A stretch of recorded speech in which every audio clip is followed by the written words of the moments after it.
Enjoy until the live stream begins. Or something along those lines. Hello, Hey, everybody. Hello. Just to How are y'all doing today? just to button up what we were talking about before. Could it be compression, like MP3 compression? I wonder But that. why would it be on your audio versus someone else? Yeah, that's Yeah, my I only don't know. thought, and it really does sound compressed. It has like that boxy. Is it boxy? I don't know. I know that there's actually proper Like quality. watery kind of. Yeah, just I don't know. type thing. Maybe next time it sounds egregious to me, I'll maybe like just say, "Hey, Jason, like here and here, I feel like I sound like shit. Let me know." And also, I know I have a problem of like doing this, like turning to nobody in particular over here, and it sounds fine live, but I'm sure that doesn't help at all because I'm not talking. I don't know. I'll figure it out. Yeah. But yeah, if there's something egregious, I'll send it to you. And Okay. ask for your, is it me? Is it me? Is what I'm asking. Coco. Okay. All right. Thank you. Yeah, it's really weird. My levels to me out of this mic are way hotter than you guys. And yeah.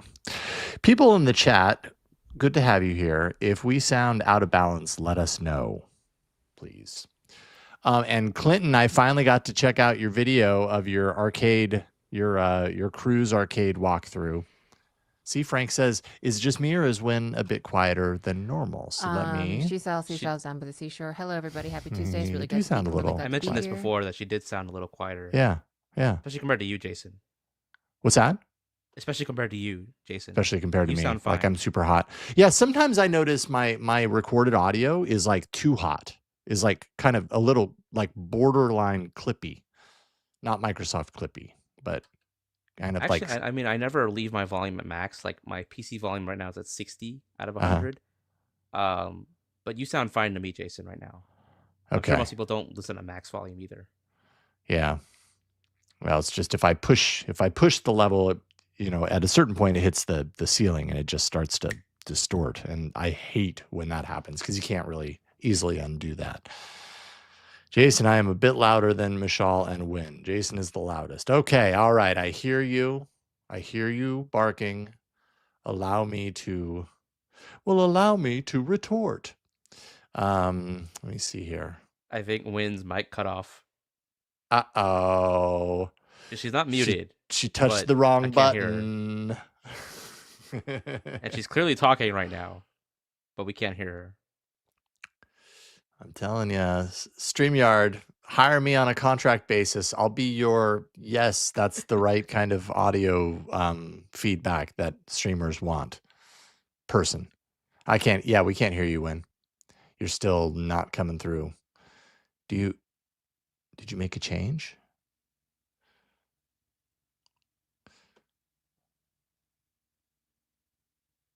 No seashells. She's gone. Goodbye. Goodbye to you. Oh, she's back. Hello? Nope. It's like we wiggled the cord. We changed, we disrupted the normal. And now we're stuck in a alternate universe where nothing works. I kind of feel the same about myself.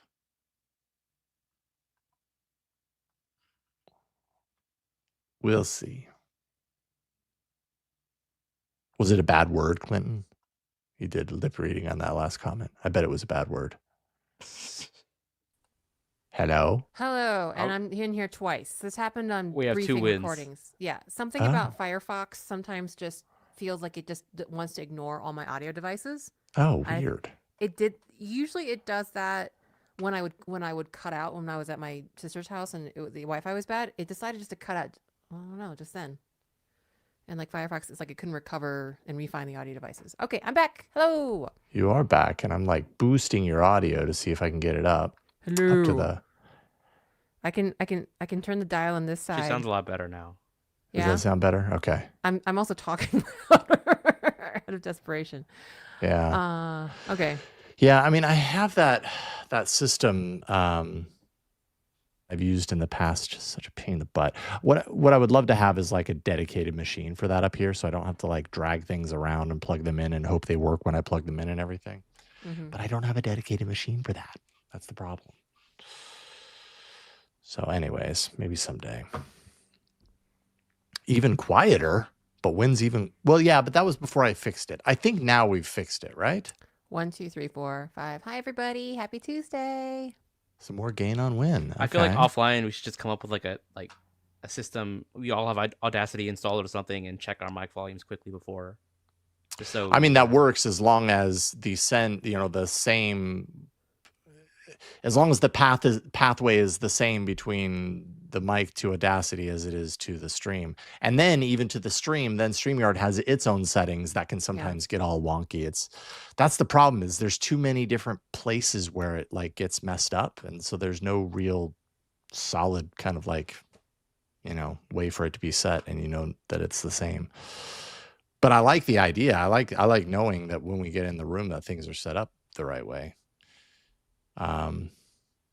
Yeah, it's true, Daniel. We're not alone in this. It happens in almost every Twit podcast too. I know. It's just at a certain point, I kind of hit a point where I'm like, I give up. I don't care because I just want to go. But I have to care because it's podcast and people hate bad sounding stuff. So yeah. Okay. Well, I think things are better. And as we're going along, folks, if you detect like, okay, Wynn could use a little bit more volume, I'll do what I can on my end. But although I think that I have in StreamYard, I have her entirely boosted. So I can't actually make her louder. I can only make Mishaal and I quieter. But regardless, doesn't matter. Okay. Well, let's see here. Let me kind of get my thingies all set up. We do have a sponsor today. I even have a whole thing set up for it. Boosh, boom. And then the mid-show read is going to be this. And then, I might have to go like that. I made a very, very large, blocky lower third. Okay, then. And then share screen, doot. Okay. Yes. And I think we're waiting for Win right now. Bop. It'd be something like that. That'll be our ad. Okay.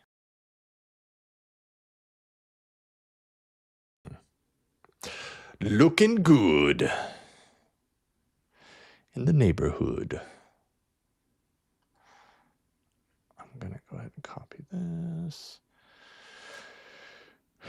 Apologies, everyone. We will get started very soon. There is no Ron today, just FYI, just so you all know. No Ronathon today. But I'm finally back.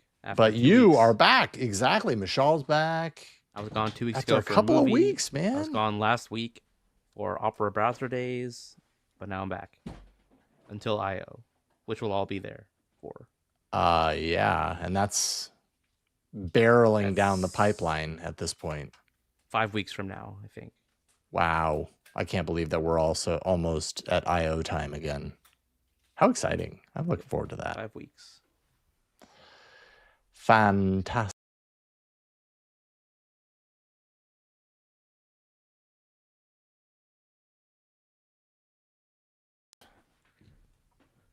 Okay, so this is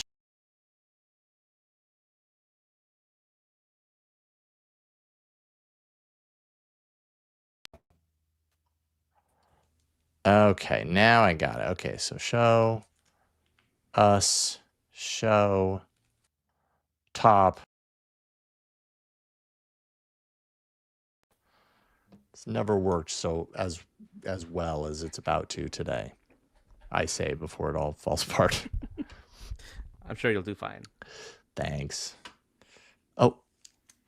I'm right here, so hold on. Okay.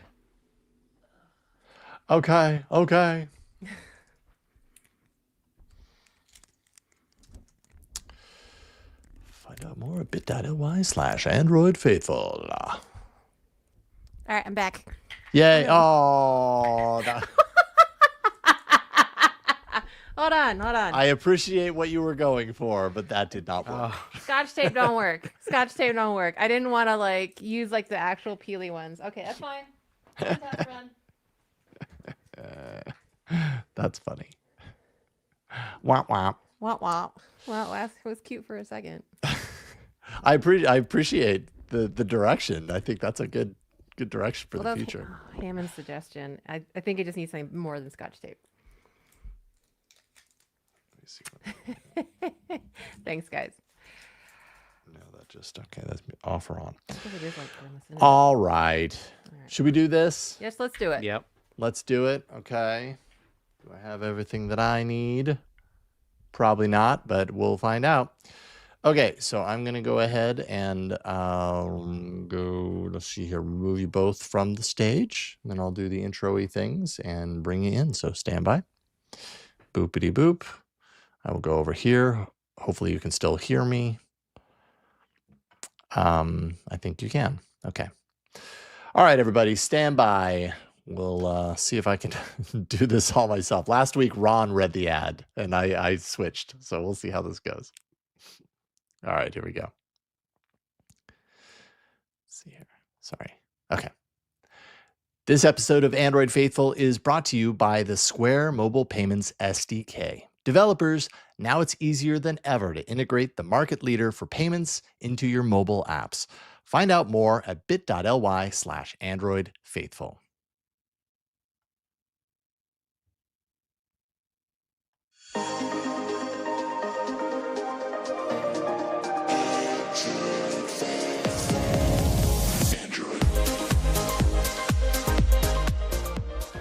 Hello, everybody, and welcome to another episode of Android Faithful. This is your weekly source of the latest news, hardware, and apps for the world of Android. I am one of your hosts, Jason Howell.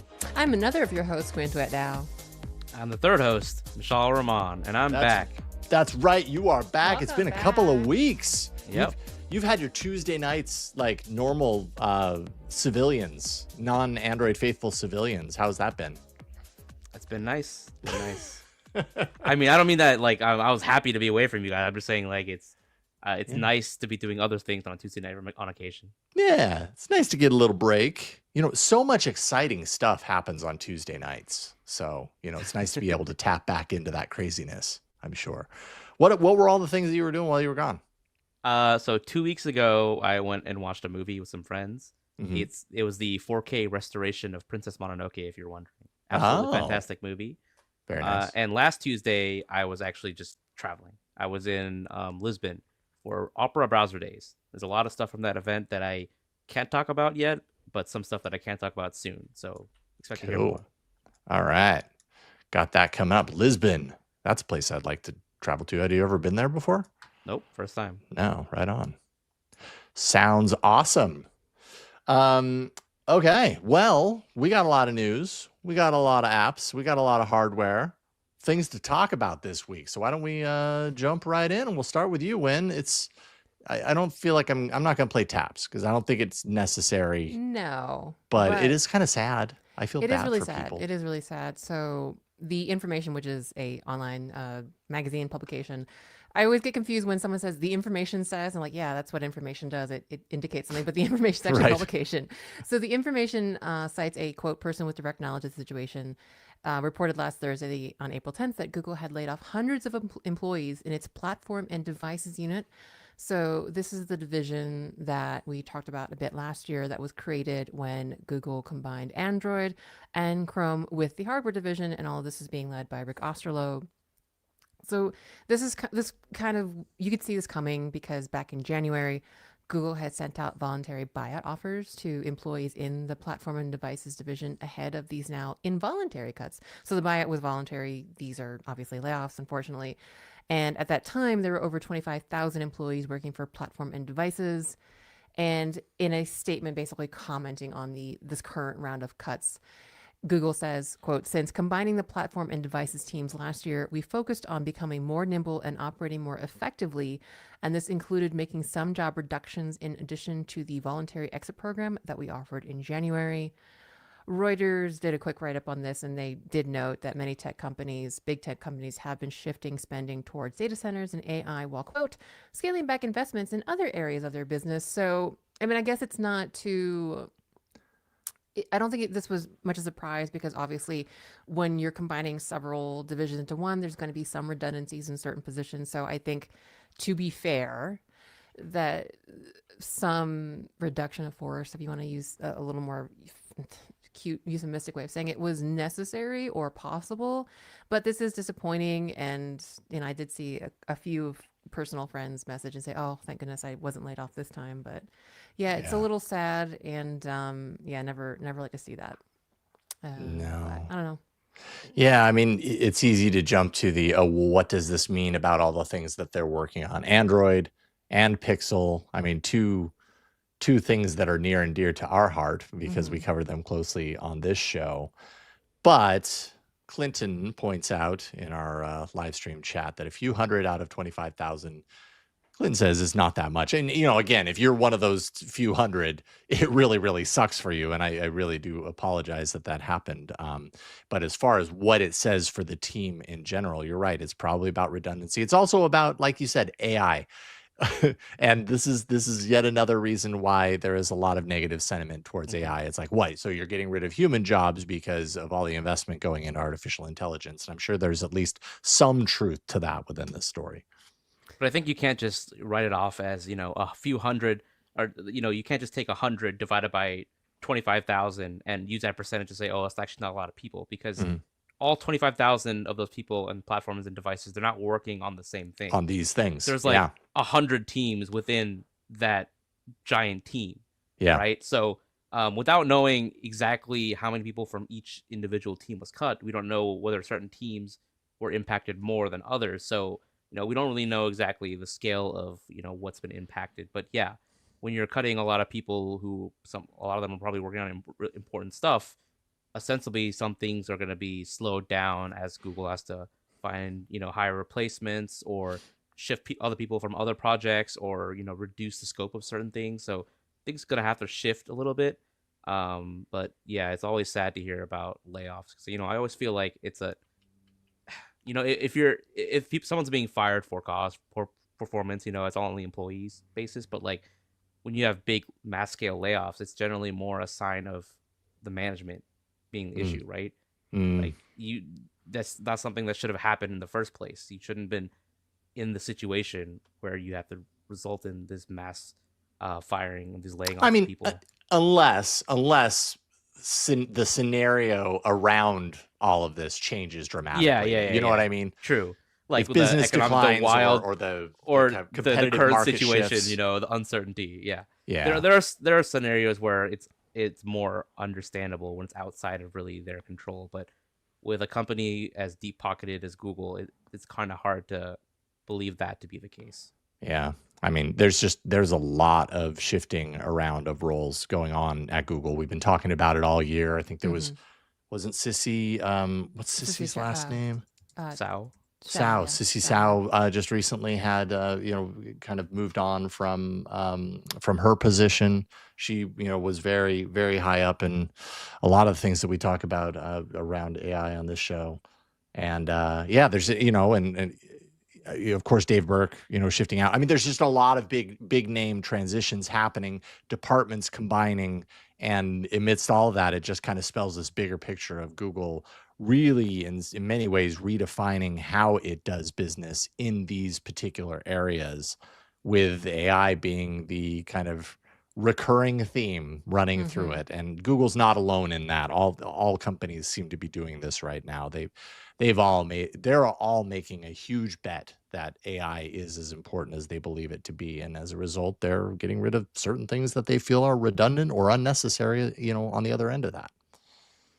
I will say that, and I didn't work at Google and I wasn't there at the time, so maybe my perspective on this is as an outsider that I guess to at least give someone some credit, at least there were voluntary buyouts ahead of time. This was like the January buyouts that basically, the people, and I don't want to speak for anyone that I know that has or had worked there, but if you see it coming, at least they gave you an opportunity to make the decision on your own and jump. And I can't help but some of the direction. I mean, obviously, when a company changes directions business wise, it can affect you as an engineer. And I've left jobs because I didn't really appreciate or go along with or feel, inspired or motivated by business changes that I saw coming down the line.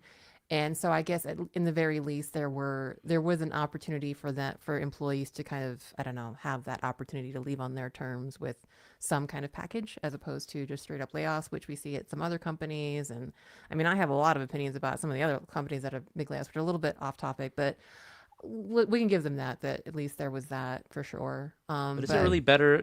Is it really better to, hang that over their heads, like letting them know in January, some of you are going to be laid off. You have the choice to lay yourself off right now, but a couple of months later, it could be you, it could be your coworker. You don't know. I mean, it's going to Like, is suck it either way, but getting a jump on getting a job, getting, kind of feelers out or kind of maybe at least, yeah, I mean, it can't imagine that's sucks, good I'm for sure. morale. Like people actually thinking No, long term with the company. but yeah, I don't know. Yeah. It, Um, I don't think you can win in that situation. Some mhm. people appreciate knowing in advance and taking the early exit. They were possibly, planning on leaving anyways or whatever.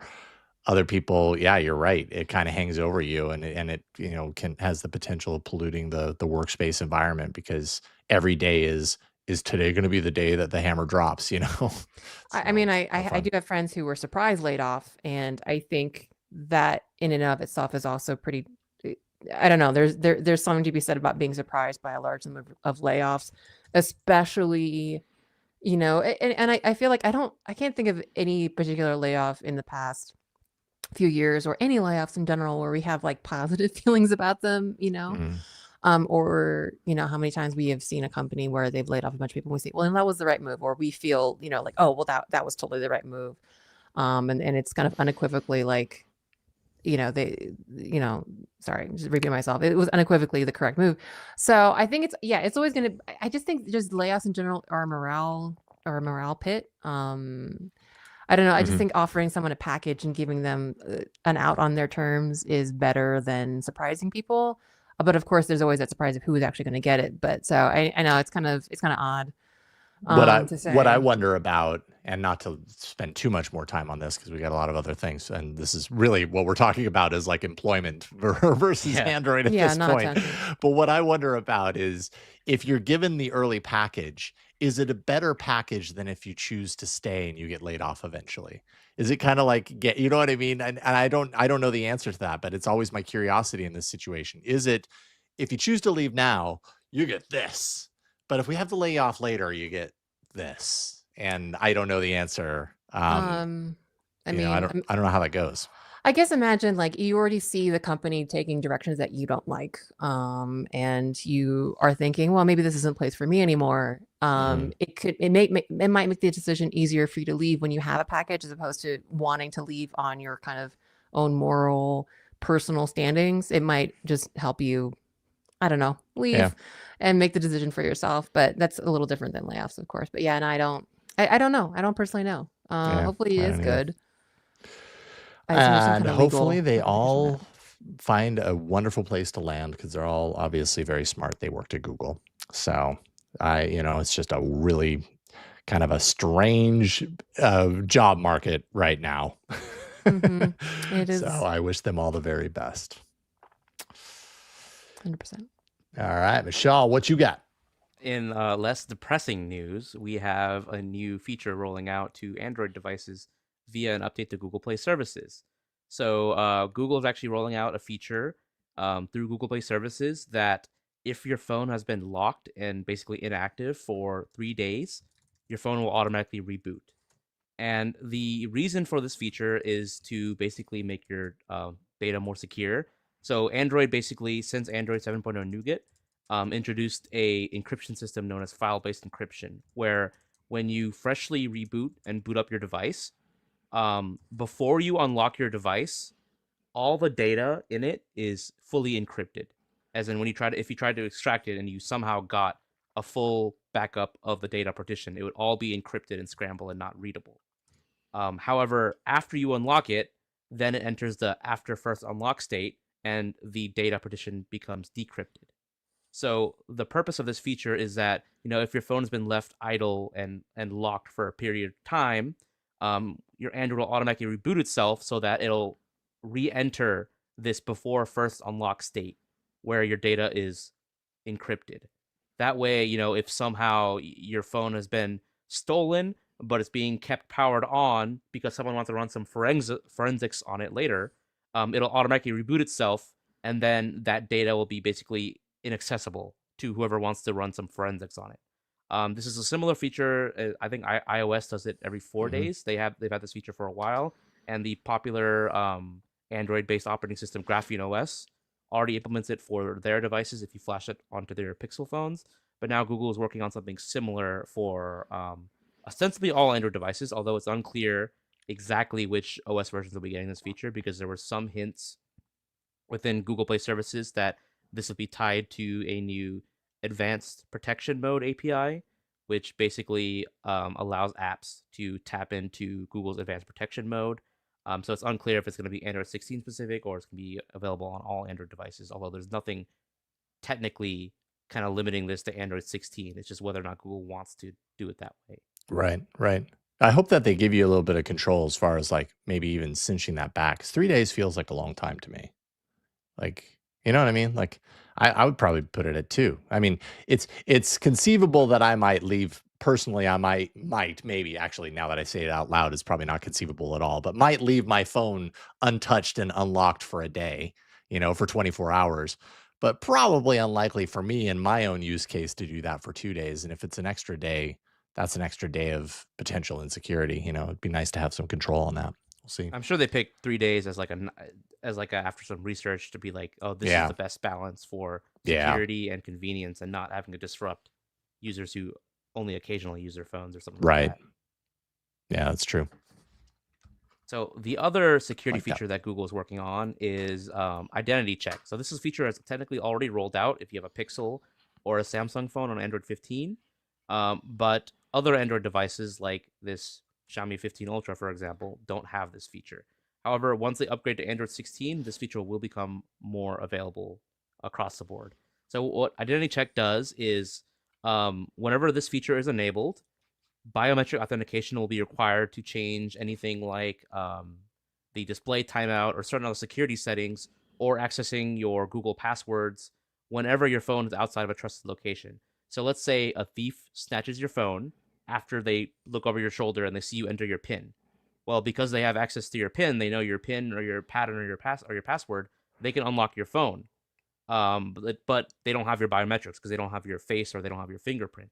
So when identity check is enabled, even if someone knows your PIN, password, or pattern, they won't be able to change certain settings or access your passwords within your Google account, because this will require biometrics to be used whenever their phone is outside of a trusted location.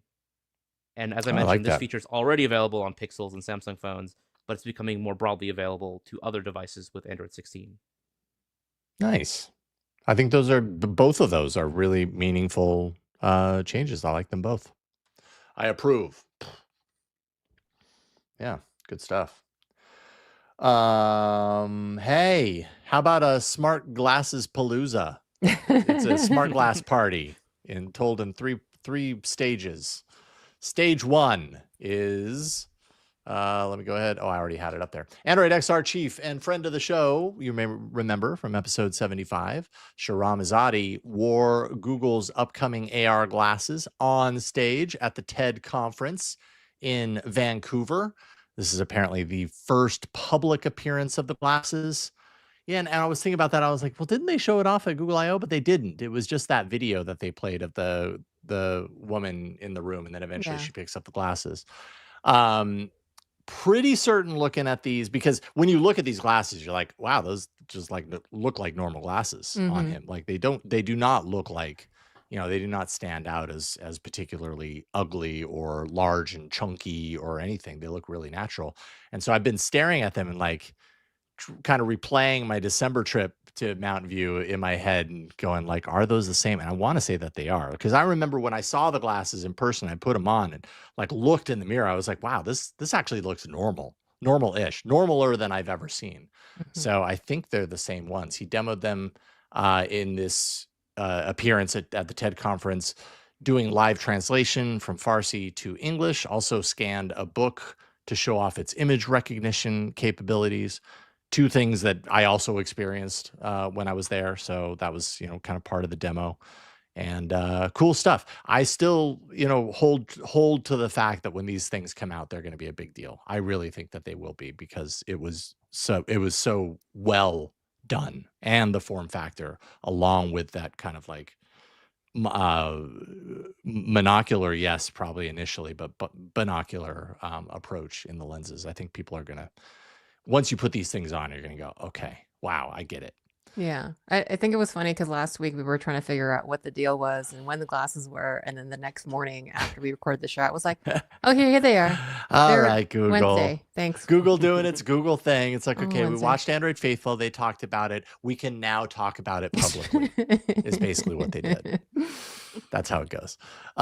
Story 2 has to do with Samsung and Google. And we've heard so much about Samsung and Google partnering up with their Project Muhan VR headset.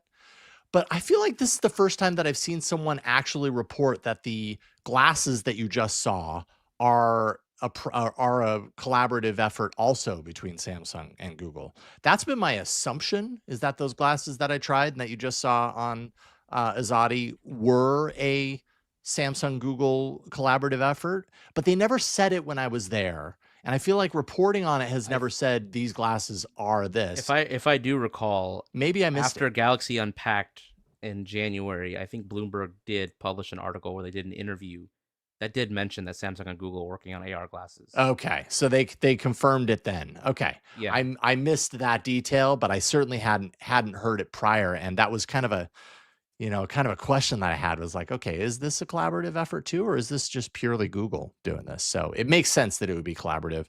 Korea Economic Daily has an article, stating that, also saying that it's slated for release not this year, but next year, which is kind of a bummer. I wish it was this year, but apparently, according to them, it will be next year. The article also mentions a robot collaboration between the two companies called Bali. Bali, a robot, like a companion robot powered by Gemini. Samsung has showed this off several times, actually. Have they? Already. Okay, I missed that one. They announced the pricing also, I think, at Unpacked.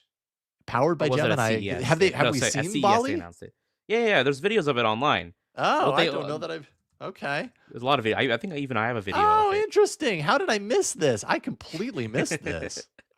I think all they announced today, or this past week, was that it's going to be using Gemini for interactions. Oh, so that was new information. Got it. Okay, thank you. This was just like totally new information. That's so cute. I missed that too. Yeah, it's an adorable little robot. Hi, Samsung or Sam Mobile. Thank you for providing the video that we were about to show. There's little Bali. Aw, little Bali rolling into the room, powered by Gemini. Okay. Anyways. It definitely has Star Wars droid, like those like tiny little Star Wars droid vibes. You know what I mean? Like, yes, Bali. Just like you'll sorry, what was the not C3P or sorry, R2D2? not R2D2, the newer one, the one from. What was that one? Something B8, BB8. Yes, BB8. Yes, BB8. Definitely got some BB8 vibes. Kind of cute, small, kind of just there as like literally a companion. Does it make the sound? Oh my god! I wish rolls around. That would be great. I would buy one if it did. Oh man, just that for would that make noise. It so much better just for that noise. Mm-hmm. Can you imagine that coming into the room? Hello, I'm Gemini. And then there is a third story in this trifecta. ByteDance, and there's not much that I can show you on this article because it's behind a paywall on the information. But ByteDance is reportedly working on their own smart glasses, very similar to Meta's Ray-Bans, according to the information. No word on date or region, and that's all I know. So basically, we just know that ByteDance has plans for glasses. That's about it. That's all we know. Don't even know if that has anything to do with Android, but it made a good trifecta block. So there we go. Yeah, I think it makes sense just to see that people are caring about AI glasses, and glasses in particular, not headsets, but glasses is what people are banking in terms of like the next wearable, especially AI wearables. Yeah. Big glasses. There's going to be glasses everywhere, smart glasses everywhere. So, but not this year, because I think I've even been wondering if this was going to be the year where smart glasses kind of came out for the most part, and it's kind of seeming like maybe not. Maybe it's a little too soon. I mean, I guess it those are depends. the Meta Ray-Ban. I was Those just are going to already say really it depends on popular. how you consider it. Yeah, with the Yeah. Meta Ray-Bans. Yeah, Yeah. which I still would love So- to get, but now I feel like I need to wait. So if you do wait for the Android XR glasses, you might be wondering, what will you actually be using them for? Well, Yeah, as we I already am. talked about, there's several use cases for them, but one potential use case has been uncovered by my colleagues over at Android Authority.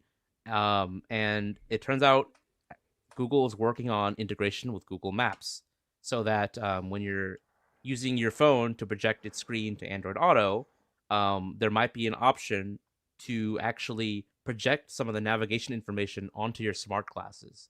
So this sounds like it might be a way to potentially reduce distractions while driving, because the whole point of Android Auto is that instead of looking down on your phone screen and having like a phone screen holder, you kind of just look at your dashboard, right? But even that is a little bit distracting because your dashboard might be off to the side a little bit, like it is in most cars. So you gotta look quickly to the right to see where to go next. But with your glasses, you can always look forward, and then maybe on like the bottom left corner, you'll have this little heads-up display that tells you distance to the next turn, when to turn, whether to turn left or right, etc. There are some cars that have like this built-in heads-up display, or even in the instrument gauge, you'll have like, the navigation information. So this seems like a way to potentially upgrade any car to add like heads-up display information using Android XR glasses. And we don't know exactly what this will look like because we don't have any glasses to actually try this on. All we have are these strings that hint at potential smart glass integration with Google Maps and Android Auto. I would be into Yeah. this, I think. But I think your mileage might vary widely on this. Like, I think generally, No pun I do intended. agree that's looking. I didn't mean to do that. It's funny because so many of the features we talk about Android Auto have some kind of defensive measure, whether it's games or something like that, to try to limit distracted driving. But yes, looking not in front of you, kind of slightly down and to the side, is in a sense a distraction. Even like say, I always wonder how people manage to, and I really appreciate everyone who reports things on Waze, but can you imagine? I have a really hard time doing that. I want to be a good citizen, report things on Waze for their screen, but that's so distracting. I never do it. Yeah, and so I do. Yeah, it requires you to kind of take a little bit of a risk, a little bit of a chance, right? like, and then you become the next thing reported. Hope, Yeah.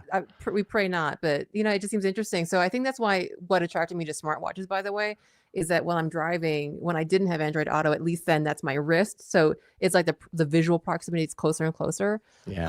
We actually tried a car this weekend with a HUD, which showed the speedometer, and it was using the mirror, and I actually liked it a lot. Now the thing with that is interesting is that you only see it straight ahead, like behind the steering wheel, and you can kind of adjust the height. My husband hated it, absolutely hated it. He found it distracting. I found it actually very good. So again, your mileage might vary on this. So I feel like there's also another nuance here about smart glasses, because if you do turn your head to check your blind spot or whatever, the glasses go with you. So again, I think it's really interesting. I think it does work, and I think getting all these instrumentations and information closer to the steering wheel and staying around there is probably the best idea, but I'm into it. I don't know if it'll actually work in practice. It might be Well, very if you turn your personal. head, actually, won't the glasses have head tracking abilities? So that's a it good might be able point. to anchor it in front of you. That'd be even really when you cool turn your head. too. Yeah, to do I wonder that. about that. Yeah. That's a great point. That's a good point. And yeah, while you were talking earlier, Win, actually, I was wondering, is there actually a way to like report an incident or report police or report whatever by voice? Because if not, Google should add that. Instead of having you tap the button, you could just say, "Hey G, report so and so," and then it'll automatically make a report to Google Maps or Waze. I never tried it. Am I crazy? That's a good point. Wouldn't that be like amazing? That'd be so much better than having to tap the button. Are we just like missing it and it's already in there? I don't even know if it's possible. Because I know that Waze, we reported like a month or two ago that Waze was adding more, I think, easier, less distracting UI to report accidents, but that was not included as like or just use the voice stuff, which is what they usually make you do. Usually type with voice. I don't know. It's integrated into everything. It seems Maybe like. I'll try it next time. I would use it so much more often if I could just speak, "Hey, report accident." Yeah. That would be. and then be done with it, move on. Yeah. Yep. Not have to be distracted by it. What I wonder about with driving with the glasses on is, again, thinking back to, just taking the example of what I saw in December, and the visible kind of area is kind of slightly outside of, but pretty much direct in your straight line of view. And the thought that they were thinking, that they were talking about then, is if I'm talking to you as one example and you're speaking a different language and I'm having the translation in front of me, I want to still be able to maintain eye contact while also reading the translation, so it keeps me connected to the person I'm talking to that I don't speak their language. And I wonder, like, when you are in a car, I believe it is illegal to have something propped in the window in front of you, right? Yeah. And even things that are propped off to the side from the window in some states will get you Dash pulled cam, over, yeah. Mm-hmm. And if the glasses are putting things there, that could be an obstruction. And so Google would or whoever does this would need to be aware of that and work around that. If it was literally the viewable space was down in the corner, or like with Google Glass, right? It was that little cube that was up near like your eyebrow. And I remember driving home from Google when I got Google Glass and navigating, and I had to do the weird like look off to the side thing. So I don't know if it was any better because I was looking up instead of at the road in order to see the directions. But I don't know. Yeah, it'll be interesting to see how that all gets worked in. That's a great point, just because laws do vary state by Yeah, state. Like they do. Colorado, I think, is pretty stringent with where you can mount the dash cam. But again, I was able to use a HUD, but it's a very simple HUD. It was like very bright letters. Like, it was actually easy to not see. So that'd be really interesting. And actually that makes a very interesting software problem when you have software that needs to be legally compliant in these very subtle, I mean, subtle or not subtle ways. You know what I It mean? needs to be seen, but not seen also. Yeah. And like, oh, could you imagine you have to geofence that? So, if you're in, for example, Colorado, you like the HUD has to be like up here, but in, I don't know, what Welcome other to state. Colorado. Poof, it disappears. And then you get a big legal warning message that you can't read because it's way too distracting. But a bunch of No, legalese says, like, no, it just does a sounded warning. It's like, it's oh. just in your ear. It doesn't pop it over the screen because then it would block your driving. Then yes. Oh man. Yeah, that'll be interesting. Yeah. All good points. Well, we can have these wonderful kind of meandering pontifications about the future of Android Auto and other Android things, thanks to patrons. And as a thank you to our patrons, we do a patron pick every week. So on Monday, we put up 3 stories and we ask our lovely patrons to vote upon these stories to decide upon which we will be discussing things this weekly. I don't know. I really went a little off on that one. I might have had some more coffee this week. So we also ask all of our listeners, regardless whether they are patrons or not, so to submit an hero image for our patron pick poll. And this week's is extremely festive. It is I really want to figure this now. It is a fuzzy Android Easter bunny. So fuzzy. He's our very well-known green Android, but completely fuzzy, like he was made of felt, and the Android is wearing very fuzzy Easter bunny ears and a little basket with Easter eggs in it. It's so freaking delightful. It looks so good for being this is it AI does. generated, right? Yeah, 100%. Yes, Yeah, it looks so good. It's really good. It is really good. I really want this Kind as of a figurine. pastel-y, kind of little, kind of maybe watercolory. I don't know. It's very dreamlike.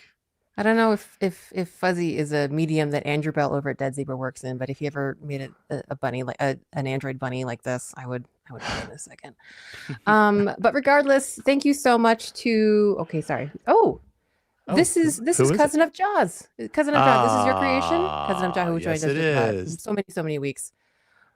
With this fantastic, timely holiday Easter bunny Android. Good job, cuz. Thank you, cuz. So 3 stories which we pick and 3 stories upon which our patrons vote. So who won and who didn't win? Well, the least winningest story this week was 23% winning story that was about some ultra flagship that has insane cameras. So here's a crazy 8.7x add-on lens 2, because why not?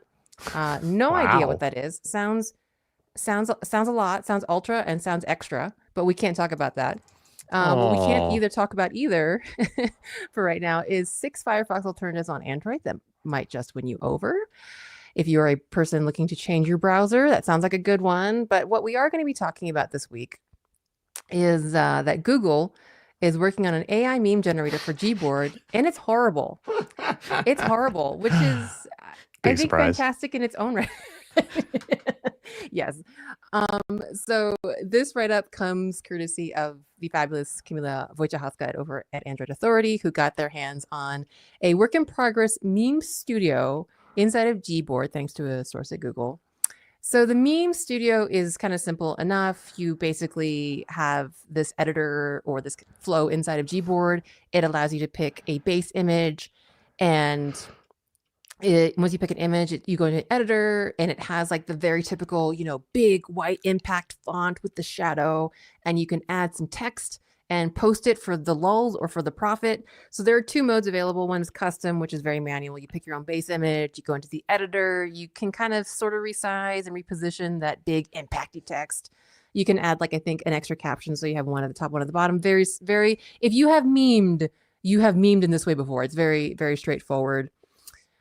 They did Googlefy a bit of the image generation, so all of the meme base images are nicely tagged and filtered. But that's not the fun part, or the not fun part, depending on how badly you want a really good meme studio from Gboard.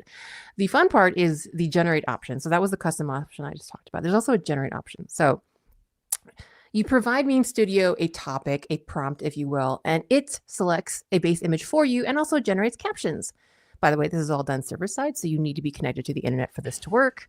And then what happens is it basically gives you several options. You pick amongst them, and then you can actually open that again into the editor, which you can see here if you're on the video stream. And you can add more captions, adjust it a little bit, or regenerate the text. So that sounds great, right? So basically, it sounds amazing. It sounds amazing.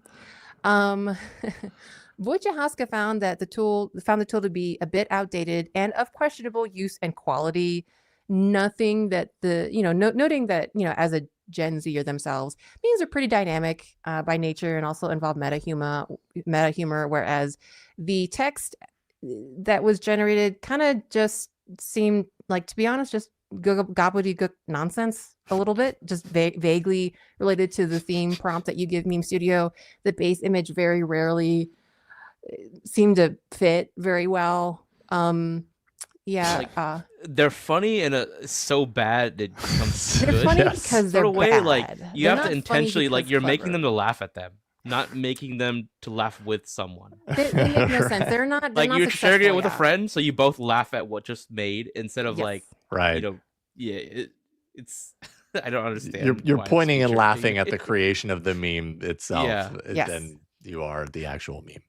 Quote, mediocre at best. I think Wojciechowska also noted that they obviously are kind of filtering some of the results for to not generate offensive or explicit content.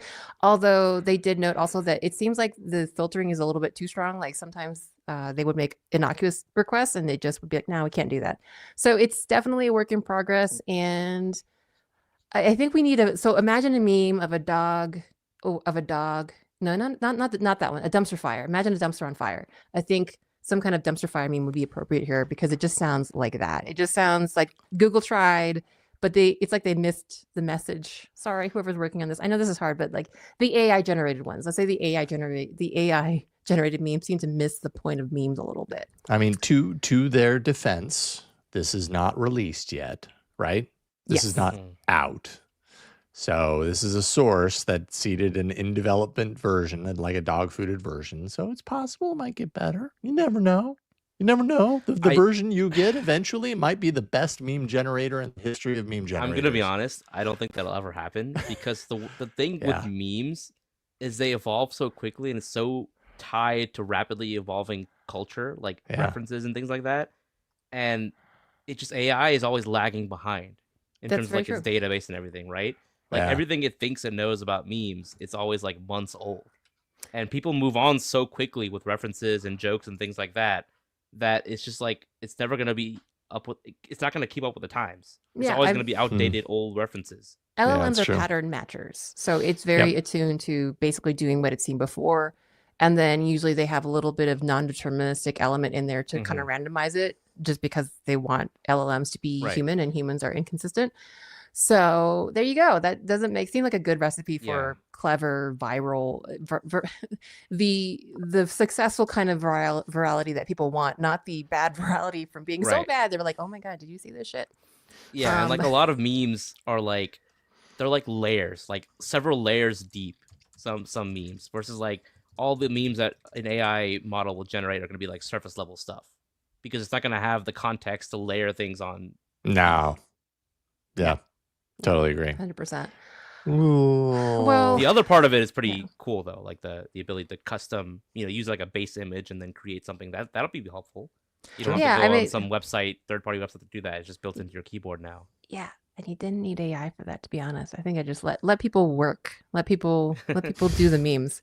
You're getting too lazy, people, with this artificial intelligence. Get to work, you meme generators, you meme creators. Oh, well, that's this week's story. And we couldn't have brought to you conversations about memes and Easter bunnies without our wonderful patrons. We want to shout out our wonderful patron, Robert Monty, this week. And if you want to also sponsor conversations and reporting like this, you can go to patreon.com/AndroidFaithful and support the show. I just got to say something. We always put up 3 stories to vote on. And like 2 of them just end up getting trashed. I just feel so bad about that. I wish there was something we could do about that. Yeah. Anyways.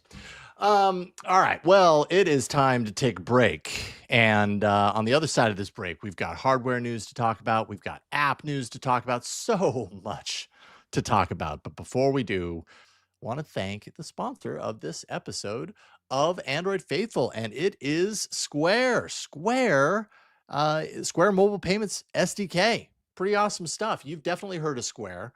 And, if you've bought coffee at a store, you've used their technology at some point, be it buying a burger at Shake Shack. And that kind of makes me kind of hungry thinking about that.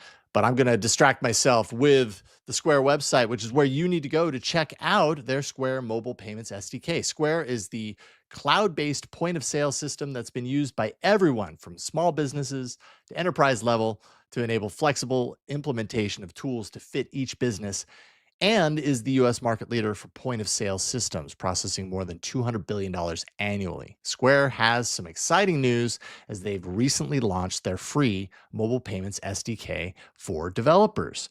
And what exactly does that mean? Well, now it's easier than ever to tap into Square's established platform and implement it into your mobile applications. The new Square Mobile Payments SDK is available to developers in the US, Canada, and Australia. It allows for easy embedding and advanced customization to help you build a streamlined and reliable payment experience for your users. And if you want to implement Tap to Pay on Android or, do your development in Kotlin or Flutter or React Native, Square has you covered, as the SDK is not exclusive. It works well with over 650 third-party applications and joins Square's extensive library of APIs, along with a robust sandbox for development testing and quality assurance, so you can make sure your new payments features are the best they can be for your users. It also includes a free CRM. That actually centralizes data from multiple sources, including third-party, and that automatically updates with new data. It cleans up duplication or fragments that are left behind.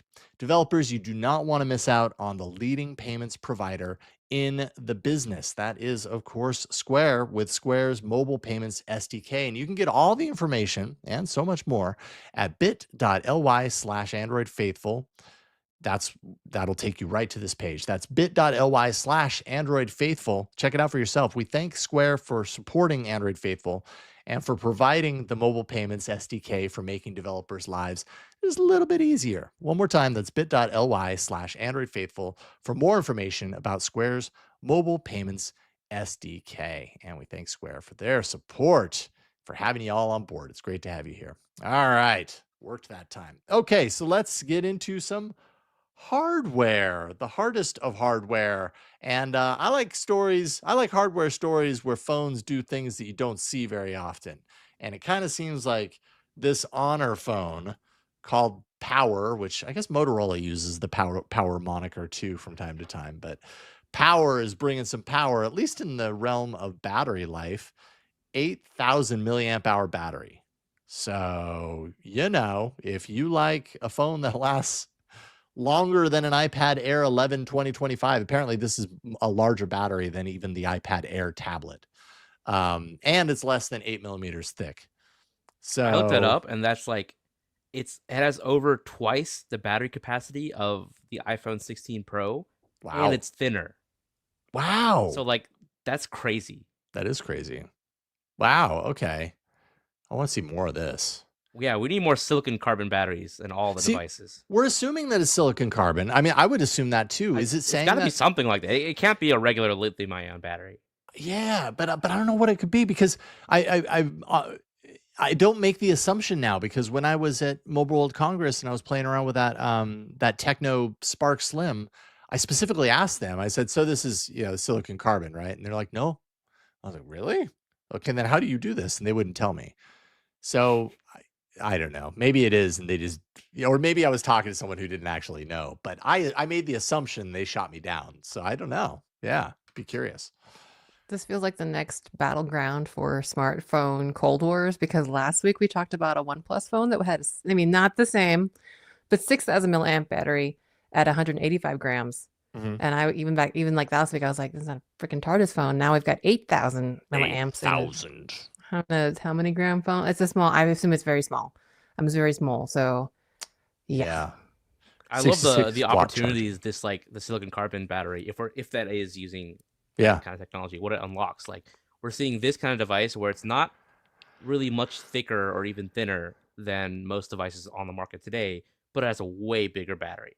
Well, what if we go in the little opposite direction? What if we make a super, super thin phone like a Techno Spark Slim, but still have a pretty decently sized battery because of that, the increased density that the technology allows for. So that's a really nice, like on the both ends of the spectrum. You can have really thin phones with decently sized batteries, and kind of thin phones with huge batteries. Right.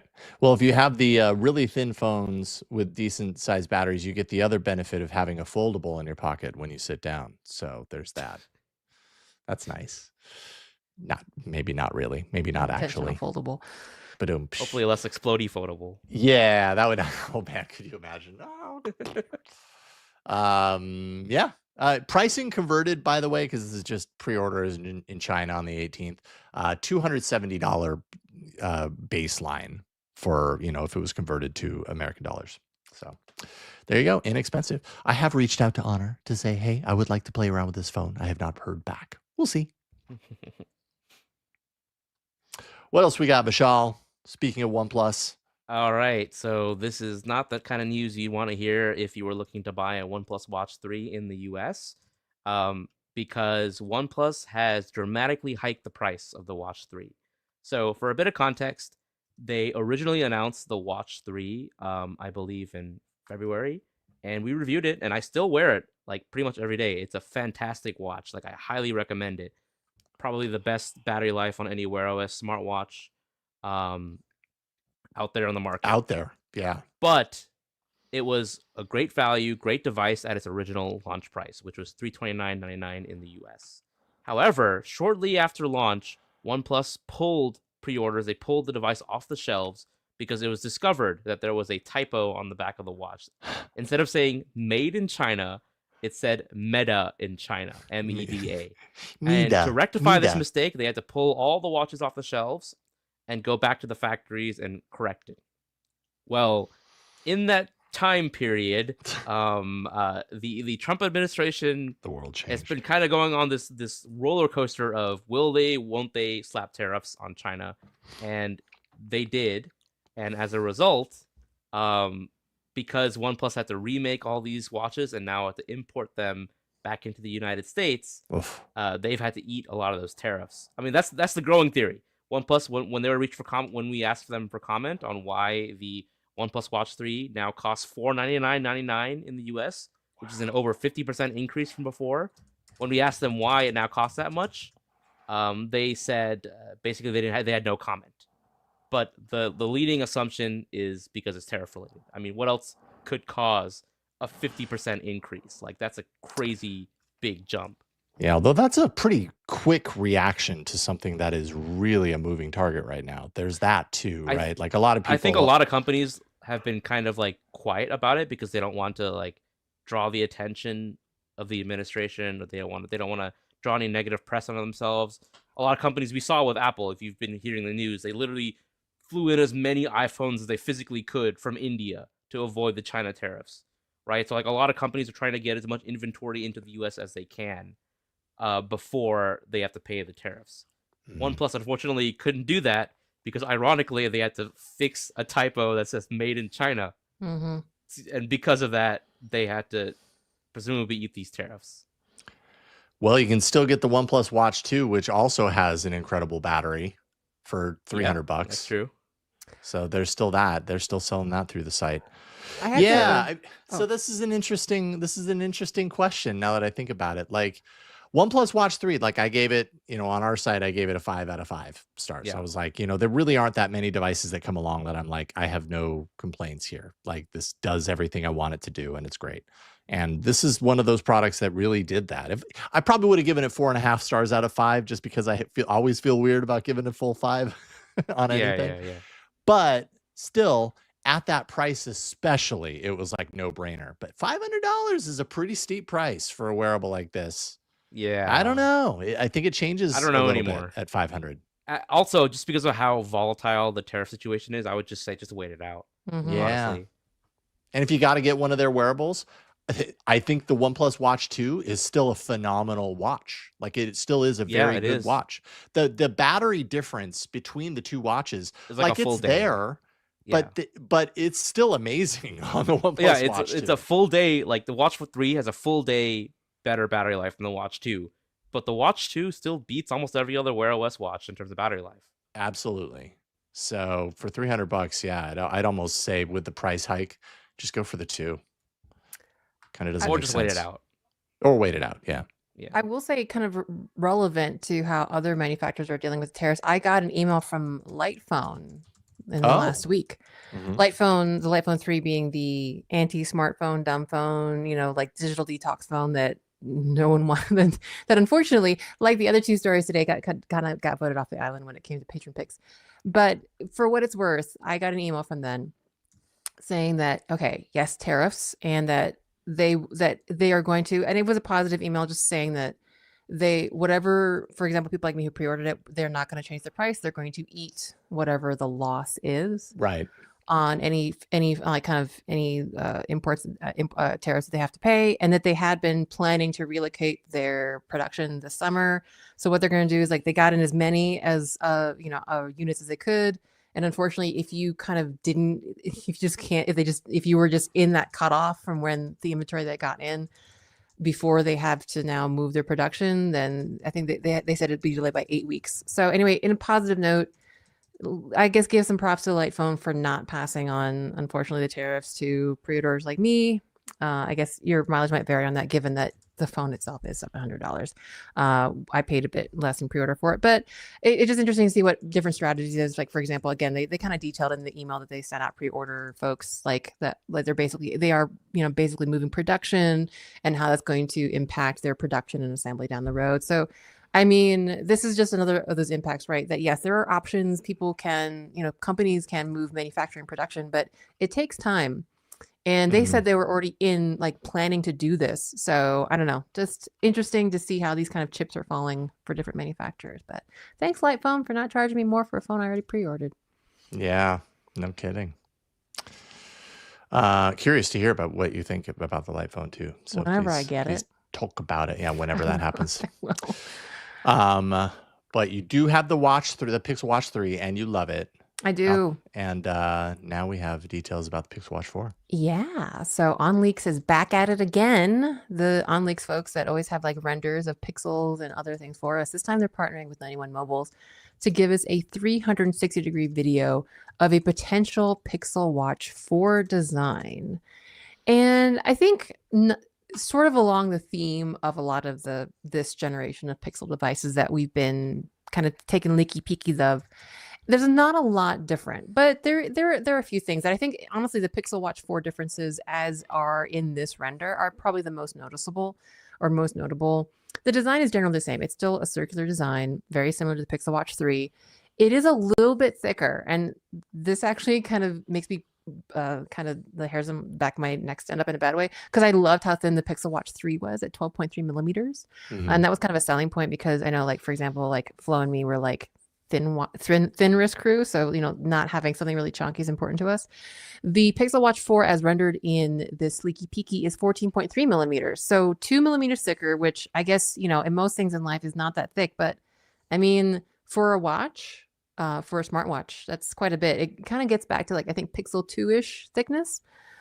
It does seem to be, though, because of a bigger battery, which could be better battery life, even though I know I personally find 1.5 days pretty good. I know that doesn't compare to a lot of the other watches, like the OnePlus Watch 3 and the other models. So that might be it. They might be trying to kind of compete more on battery life by making the watches a little bit thicker. The screen bezels are going to be a little bit slimmer. So on that circular display, you're going to have a little bit less dead space on the outside. The back design is interesting. If you look at the back, the sensors are the same. You'll see like 4 kind of squares at like the cardinal points of a circle, and then a big sensor, and another sensor in the middle.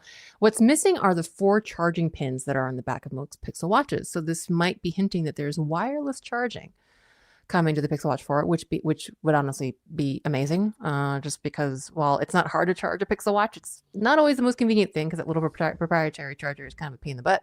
There are also what appear to be, if you zoom in on the speaker side, on the, I guess from our perspective, the right side, there's appear to be 2 buttons next to the speaker slot. They're really tiny. They're like, I would spitball like a millimeter maybe wide. These 2 little nubbins that could be buttons on either side of the speaker on this render. No idea what they are. No, unfunctionality very unclear. No idea what they are, but they are new to this design, or at least to this kind of concept of what the design could be. But we are looking probably at, again, a repeat of the 41 millimeter and 45 millimeter sizes. We only see black in these renders, but we'll definitely have more colorways. The Pixel Watch 3 came in all kinds of like different colorways for like the casing, matte black, silver, champagne gold, and polished silver aluminum. So definitely expect those.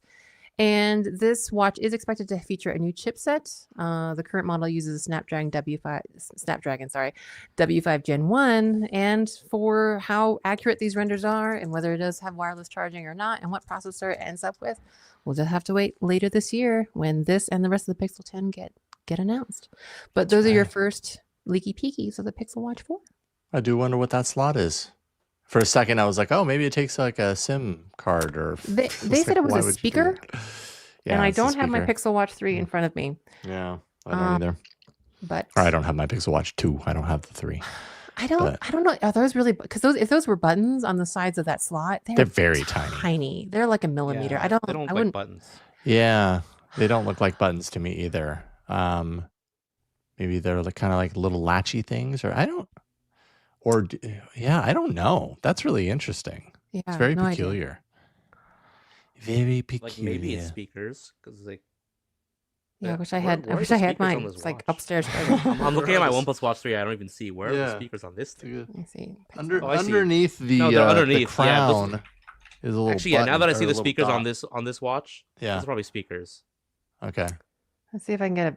I mean, makes sense, because it would shoot the speakers out, and it wouldn't be shooting it into your wrist. That slot is on the Pixel Watch 3, like just the slot, and it's kind of seamlessly, engraved inside of like the side of the case. So now in the Pixel Watch 4 renders, there's a slight inset, inset where both the speaker slot, we'll call it, and these 2 little nubbins live. Volume rockers? No, that wouldn't make sense. You rarely need to change the volume. Yeah, totally. I don't know. That seems like I don't know. Well, if you're curious about what we're grimacing at on the audio stream, just go and check out on Leaks and let us know. What do you think these 2 little nubbins are? I don't know. I think this image might be the thumbnail. We've scrutinized it so much. It With deserves to be the thumbnail two big this arrows. week. Like, what is this? What the heck is that? Well, this is just a pixel-filled hardware block. And for all you people who are like, you guys love your pixels, you never shut up about them. We don't do this very often these days. We've really tried to kind of cut back and be kind of widespread on hardware manufacturers and stuff. But this was just one of those weeks where there's a lot of pixel stuff. So I don't know what to tell you. Pixel 10 Fold or Pixel 10 Pro Fold or Pixel Pro 10 Fold Pro 10, whatever they're going to call it. Yeah. I don't know. Anyways, it's supposedly going to be $200 cheaper than the Pixel 9 Pro Fold, is according to some rumory goodness that's out there. So that would bring it down to around, was the Pixel 9 Pro Fold $1,800? $1,800 to start. Yeah. $1,800 to start. So No, this I would think, be, wasn't it 1,700? that's what I was trying to remember, if it was 17 or 1,800. Because the article here, the C Fold. the article on Tom's Guide says that this would be around 1,600 at $200 cheaper. But I was like, So God, wasn't the 9 Pro Pro. Fold It's hard to 1,700? But find. I didn't look it up. I probably should have done that. It was effectively 1,800. I Oh, thought. I was- 1799. Yeah. Yeah. Okay, so it is You're right. 1,800. Okay, so we're down to 1,600. Oh, Which I I'm- was mistaken. It was I think the Samsung was 1899 because they increased Oh. theirs. Oh, they increased theirs, right? Yeah. Right. Mhm. So, I mean, is that less? Yeah, it's still crazy. Still It's just- expensive. it's been so many years of $1,800 book foldables. Totally. I mean, I hate to look at guitars in the mouse. Yes, this is better, Yeah. but it's But- still $1,600. This is like, and again, I'm We saying that as need- someone who actually bought one. Premium. We need the Honor. We need the OnePlus. We need the Oppo. We need the Yeah. Xiaomi foldables here. We need to. We need them yeah. yesterday. Yeah, you know what we need in the US? We need cheaper technology. And let me tell you, this is not going to happen. It's not gonna happen, especially not from China. It occurred Which, to speaking of me- which, by the way, though that price leak that was like apparently months old. Uh-oh.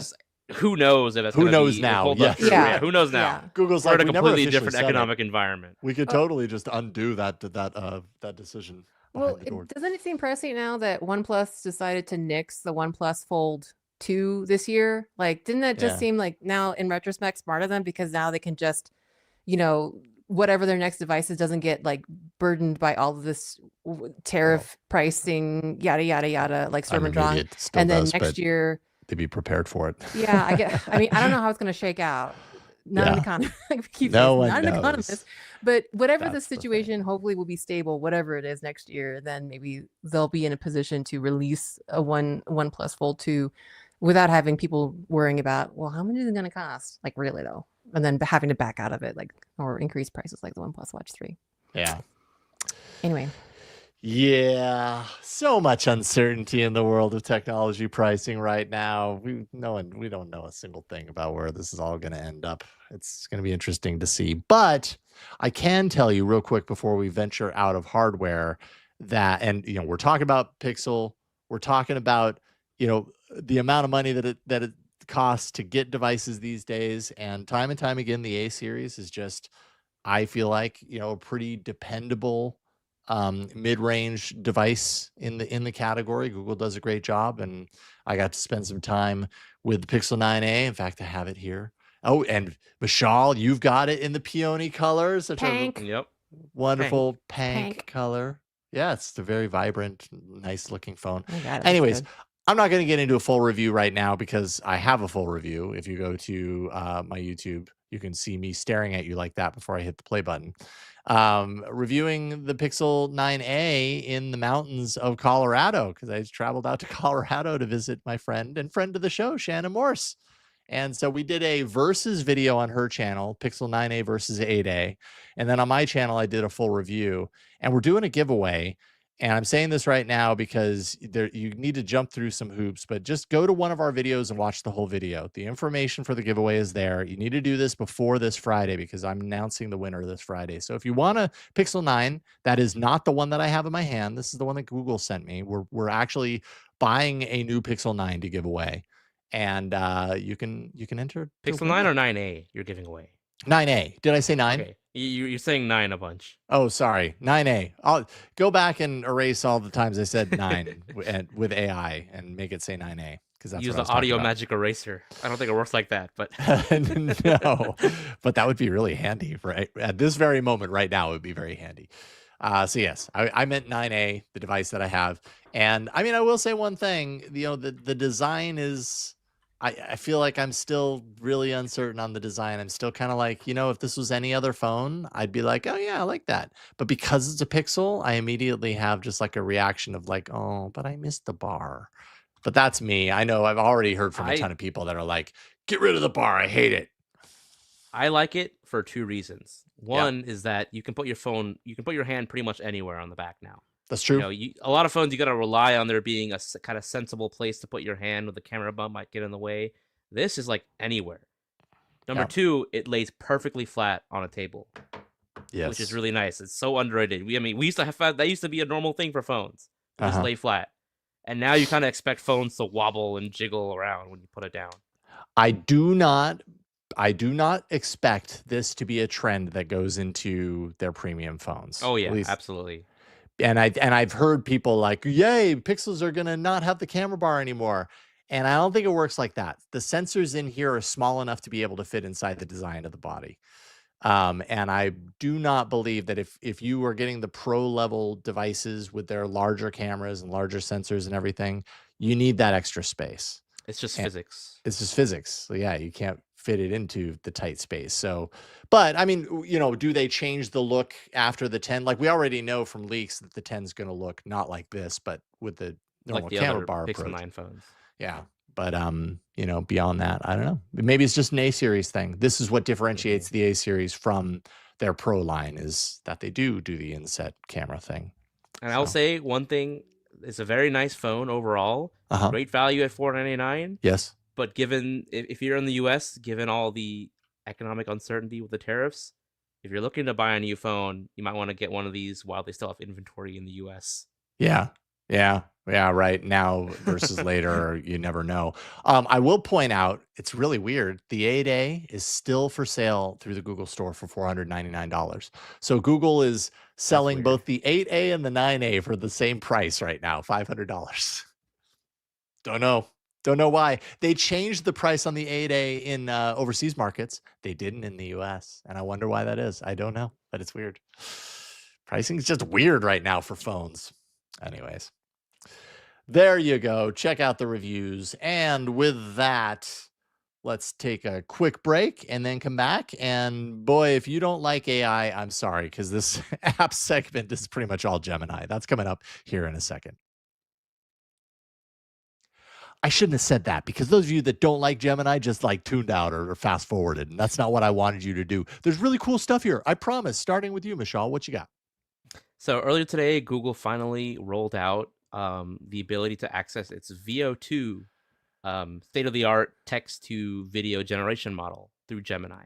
So if you're a Gemini Advanced subscriber and you open the Gemini mobile app or the Gemini website, you should see in the drop-down a new option to select VO2. And this allows you to generate an 8-second 720p video in 16:9 aspect ratio.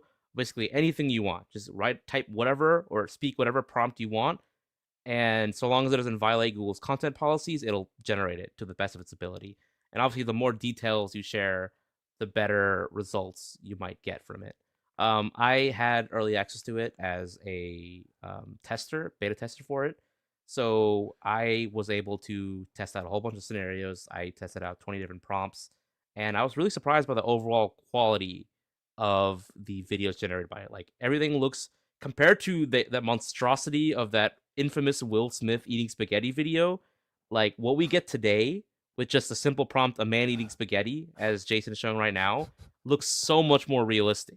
He's right? So happy. You can see the man happily eating spaghetti using a fork, as people are supposed to do, instead of like what Will Smith was doing in that video with his hands. Instead of being disgusted right now, I find myself getting hungry. It's working. Things in general just look so much more realistic, especially people, animals, objects. It just looks so much better than before. Now, of course, this is not perfect. It's still using AI. It's still going to hallucinate some things. Although Google said it's gotten better at not hallucinating details. And I think in general, there have been two issues I found while testing VO2. The first issue is a lack of understanding of physics. Now, this is something that Google's been working on before. As you can see, like when I made this video of a duck drinking water from a bucket, it actually looks really realistic. Like it looks like a real duck drinking from a bucket of water. But there are certain scenarios where like I asked it to generate a video of a man eating potato chips from a bag, and it seemed the chips seemed to materialize out of thin air, like in his hand from the side of the bag, instead of him logically reaching in. Like the AI doesn't understand that you eat potato chips from a bag by reaching your hand in and pulling a chip out. Instead, it just magically appears in his hand. The second issue is that oftentimes, like when I tell it to do something, it often misses a key detail. Like I asked it to generate a video of some like a documentary style action camera video of soldiers getting off a boat during the storming of the Normandy beach during World War II. And like I gave it this detailed prompt, but it didn't include the actual boats or the getting off the boats part. So that might have to do with the fact that it only has 8 seconds of video to generate, and there's just not enough time for it to actually insert that information. But be aware that sometimes you'll get videos where it didn't include what you asked it to include. But in general, I just found it to be really impressed by the actual quality, the realism of people, of objects, of animals. I didn't really try with different styles, like animation styles. I wasn't actually that impressed by the animated style videos that I asked to do. But when it comes to realistic videos, it nails them. Interesting. Right on your phone. But although is the processing is happening in the cloud and then it's sending the video down. It's processing happening on your cloud. It's just you can access it through Gemini on your phone or your PC. Do not believe I've received the update yet. If you have Gemini Advanced, you should see it in the app. I do have Gemini Advanced, but I don't see it yet. I know they said, within the next week or whatever, so it'll appear. But yeah, interesting. Yeah, Google has another thing that they rolled out that has nothing to do with Android, but where it can create like all components of like a full video. So you can like tell it the video you want. It's like multiple scenes with multiple soundtracks and voices and music. I mentioned that in the article. It's like a whole studio. You can create an image, you can create a video, you can create a soundtrack, you can create a voiceover. All crazy days in one suite of tools.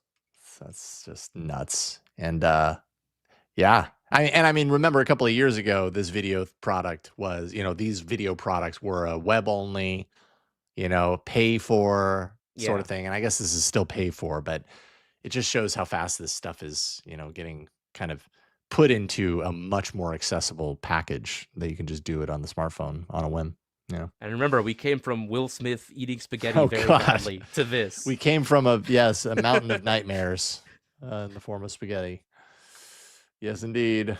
All right. Well, so what is the second Gemini story, Huyen?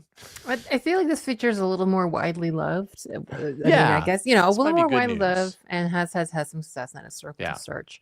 So basically, the folks at Android Authority did one of their APK teardowns. And in the process of tearing down, they enabled what looks like to be circle to search as an augmentation to Gemini Live. So Gemini Live is when you can basically start a screen sharing session with Gemini and use what's on your screen as context for that conversation and ask, Gemini certain things about or concerning with the context on the screen. Now, wouldn't it be really nice if you could just very succinctly tell Gemini what specific thing on the screen that you'd like it to look at or like it to analyze? Well, it seems that they're working on that. So what Android Authority enabled was when Gemini Live is enabled, and if you're on the video stream, you can kind of see a demo video of it, and you can kind of see in the top left corner that they're currently doing a Gemini Live session from kind of like the call pill. And what we'll see if you're looking at this is a floating pencil button. The pencil button is you can basically move it around the screen and reposition it where you want. When you click on it, it enables a pencil like func tool, just like any other kind of drawing application. And you can circle parts of the screen and have Gemini Live. So there's no audio, so we can't really hear what's going on just because the screen recording didn't allow the audio. But it looks like you can use that pencil tool to kind of zone in on specific things that you want Gemini to talk about, to analyze. So yeah, it makes a lot of sense. It just makes so much sense. This is in the current beta version of Gemini, of the Google app rather. It is not actually publicly, out in beta. This was something that they forcibly enabled, but it does look like something coming along the pipe. And I don't know, I'm unabashedly excited for this. Like, in Gemini Live, I feel like circle to search has been a hit. Makes a lot of sense just being able to like draw and be like, here, this thing, this thing. Oh, you know what we should do? We should start Gemini Live, bring up the Pixel 4 render and be like, yo, what is this? Big arrows to the little nubbins. And be like, Gemini. The Watch 4. Yeah. What is this? Yeah, Well, yeah. let me tell you, I've been fed all of the source material for this watch, and I can say without a shadow of a doubt that it is a speaker. Or buttons, volume markers. Or buttons, yes. Something. These may or may not be buttons. There's your answer. Well, just about as good as we figured out. So yeah, but hopefully that we have that coming to Gemini Live. All right, cool.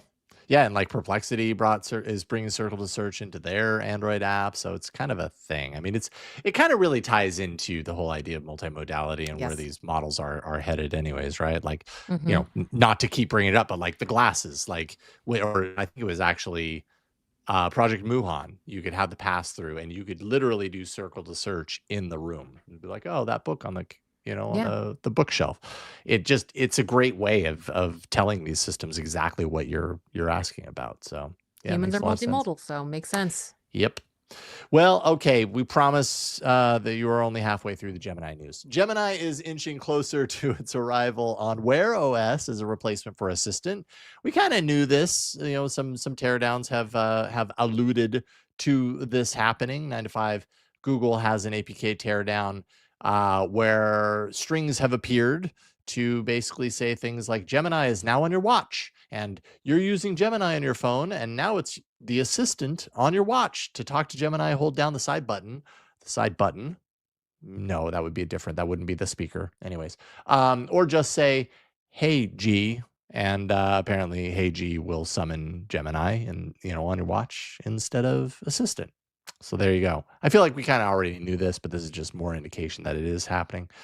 And then Gemini integration is also rolling out into Google Photos. This one I'm maybe a little bit more immediately interested in, just because I remember them talking about this. I think it was a Google I/O, wasn't it? Where they talked about how Gemini would integrate with Google Photos to allow you to do all sorts of like really interesting searching and finding, like show my photos from last summer, or show me recent selfies, or find my photos of Alex, which basically doing it in more like a natural language sort of way. Because Google Photos search used to promise certain aspects of this, and I feel like it did it at one time, and then it stopped doing it. So at I/O, what you're referring to, they announced and then later rolled out an Ask Photos feature, which is powered by Gemini, and that did roll out. But what Google is now rolling out is a Google Photos extension, or they call it app now, in Gemini. So you don't have to open Google Photos and then tap the search. You can now just ask Gemini from any screen, wherever you are. Thank you for explaining that, because I was super confused about the whole extensions thing. I'm like, what are you even talking about? Like, okay. This is bringing the same functionality you had before through Ask Photos, but now through Gemini directly. Okay. All right. So, well, that's interesting, because then it's moving more, again, it's like this idea of like capturing your intention within the Gemini apps, so that you don't have to go into all of the other apps. Man, are we going to get to a point where everything we do is search feature? Yeah. You just do everything through Gemini. We're going to get to a point where we do everything through Gemini, aren't we? That would be the ideal. So you're going to buy an Android phone, and there's going to be one giant icon in the middle of the screen, and it's going to be a Gemini icon. Everything is like, Gemini. Boop. Wow. It's all Gemini. Oh, maybe that's the thumbnail for today. Just a phone. Wow, with a everything's Gemini. Do you think Pixel will put a Gemini button on it? Because the physical buttons are coming back too. Yeah, that's true. That's true. A Gemini star-shaped button on the side or on the back or something. You just press it. That'd be kind of cool. Do you even need a display at that point? It's just, I mean, basically what we're talking about is like a displayless Rabbit R1. I was going to say, did we just design the rabbit? Yes.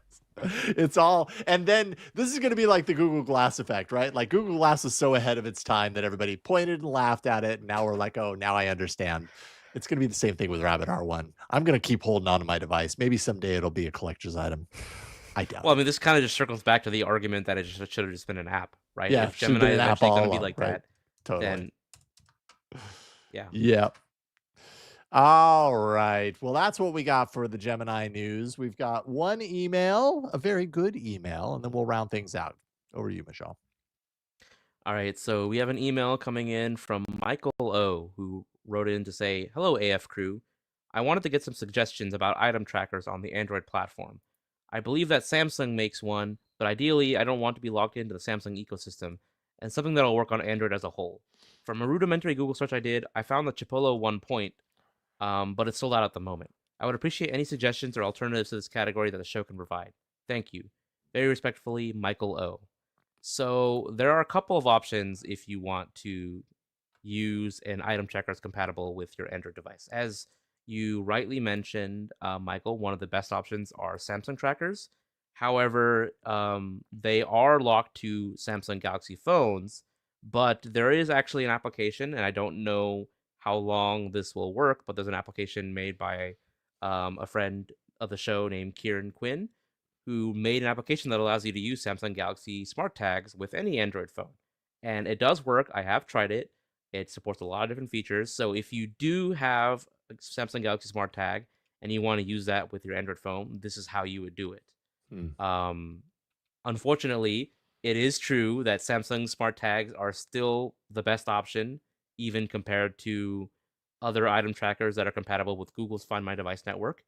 And but if you do want to have a more surefire option, you don't want to kind of have this sword hanging over your head of Google, Samsung potentially killing this application off, and you want to use a Google approved option, then you can use one of the Find My Device compatible item trackers. There are several. There's the new Chipolo Pop. That was just announced. That was just announced. Just yesterday. Right? There's also the Pebble Bee universal item trackers that we covered on Android Faithful a couple of months ago. There's a lot of other quote unquote universal options that say they work with both networks, although the big caveat is they don't work with both Apple and Google simultaneously. They only work with one at a time, and you have to factory reset generally to actually use them with another ecosystem. But the benefit of that is you don't have to rebuy hardware if you ever change phones. So if I were to make a recommendation, I do like Pebble Bee's offerings because they are rechargeable. You don't actually have to replace the battery or just completely get rid of the device. As long as you keep the original charger, because these things are so small, they need their own chargers. Yeah. They're not big enough for USB ports. But if you keep the original charger, you can definitely keep using these Pebble Bee item trackers indefinitely. Although, as I mentioned, the performance of Google's Find My Device network is not as good, unfortunately, as Samsung's network. So it's kind of up to you. It really depends on where you live, what you're going to be using this tracker for.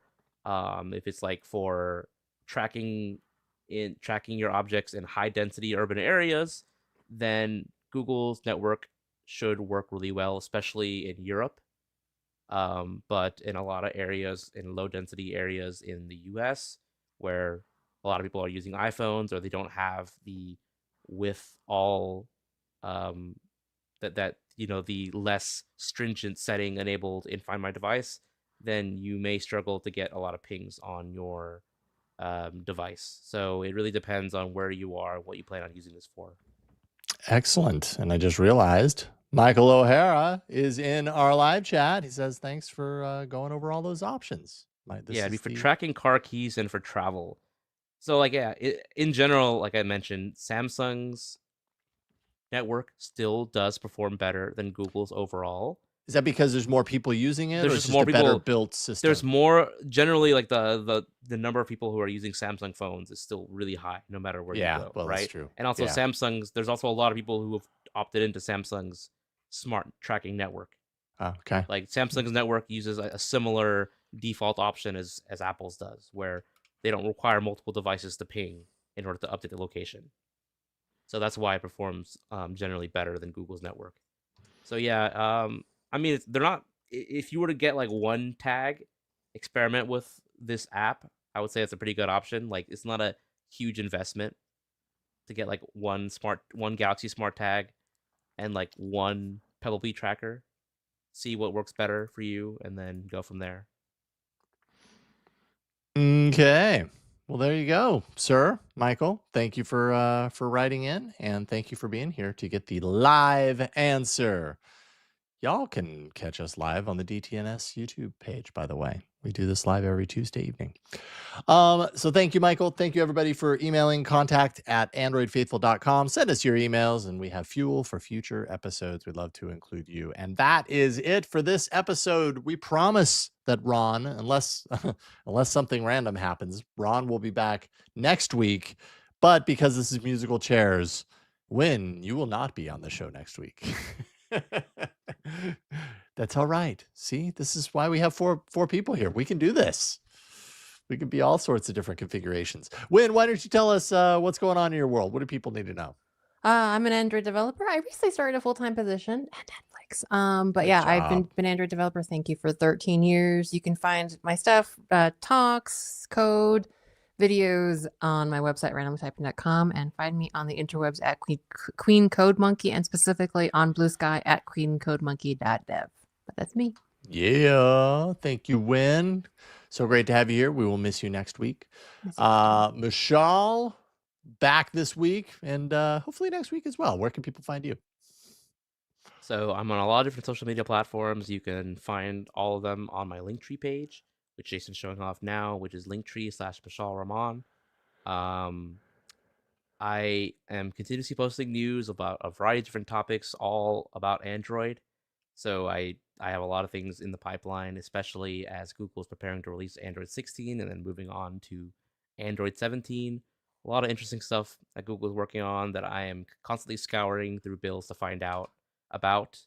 So if you want to keep up with the news, the world of Android, you can follow me on whatever social media platform I'm available on and that you also use.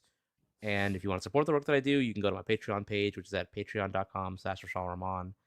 I have a Discord community where I frequently tease a lot of things that I'm working on or that I'm about to publish. For example, I have a couple of things coming tomorrow related to something that Google might announce at Google I/O next month. Oh. So look forward to that if you're listening to this right now and not tomorrow when the news is already up. Mishaal has the inside scoop. Always very respectable, rather. Linktree.com, or sorry, what is it? Linkter.e. Yeah, it's always hard to give Yeah, that URL out because like I say Linkter. Linktree, but like Yeah, it's a but Linktree. I think people figure it out. .ee.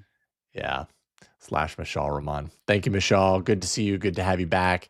As for me, you can just go to my YouTube channel. Just go to YouTube, search for Jason Howell.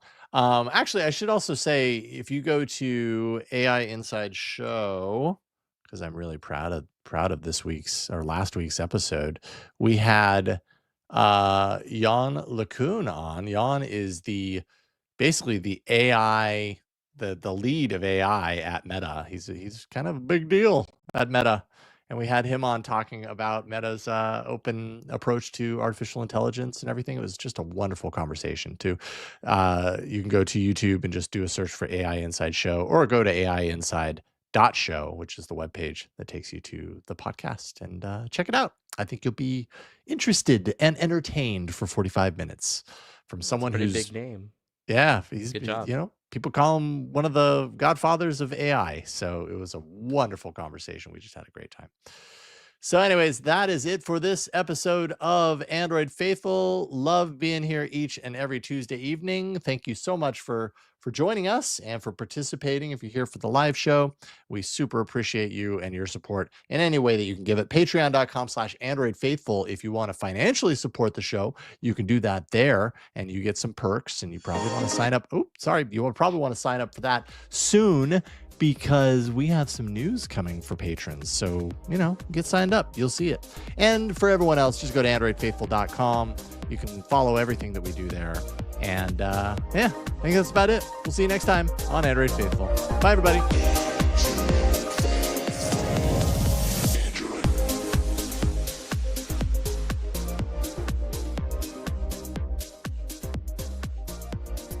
So I've got a little editing to do. That's always fun. Love that. Good times. It's pretty easy Sorry, edit, Jason. though. But, that sucks. Sorry, Jason. I was so in my zone too. Specifically about 2/3 of the way through the ad, I was like, "Oh yeah, I'm nailing this ad. Oh yeah, oh this is going great. This is the best read ever." Then to find it, no I one was heard really it. hoping that at least your local recording picked it up so that you could go with that and have it. I think your when you redid it, it was also really good. So Yeah. I mean, it I was just, fine. I on wouldn't the worry about redo, using the but- old one, even if it exists. Just Nah. cut out that segment, just put it in the new one. The new one was fine, but I specifically thought that to myself while I was reading it. I was like, man, I haven't messed up once. This is great. This is going awesome. Oh. Only to find out nobody heard it at all. Let's see here, y'all. Yeah, have let's been- quickly do the title. Yeah, let's do this and then get on. Gboard meme generator is itself a meme. OnePlus tariffs made meta in China. Pixel drop makes your phone now safer. The unintended foldable. Gemini's spaghetti AI video slaps. I heard you like Gemini in your Gemini. Return of the Mish. Oh, it's got a nice ring to it. Smart glasses, leaky peaky. Battery battles in the smartphone war. More like Thick-sel Watch 4. Am I right? Oh, that's good. That's good. Pixel 4 watch nubbins. Pixel 9a pank. Google smart glasses callbacks. The Samsung sword of what is that? Damocles. Damocles. Okay, that's my nerd cred out the window. No. Okay, what are we thinking? I feel like there were a few other options that didn't make it in here, but that's okay. I couldn't tell you what they were. What do we think? More like Thick-sel Watch 4, am I right? Maybe we edit that a little bit, so make it Pixel Watch 4, comma, dot. more like Thick-sel Watch Thick-sel 4. Watch 4. Yeah. Into it. Okay, Pixel. Yeah, I like that. 4. Just get that little bit of SEO in there. More in like the original title. Thick-sel Watch 4. Thick-sel Watch 4. Okay, Very nice. like it. Yes. Got the title and the patron image this week, cousin. Because Dang. got everything this week, dude. Cousin's dialed in. Mm-hmm. All right. Well, everybody, it is a little late and we appreciate you being here, but we are going to go ahead and shut down the stream so we can finish our uploads, so I can eat a little food, so I can do my post-production and then go to sleep because I'm kind of tired tonight, I got to say. It's been a long day. Thank you, everybody, for being here. Appreciate you. You are awesome. And we'll see you next time. Bye-bye. Bye.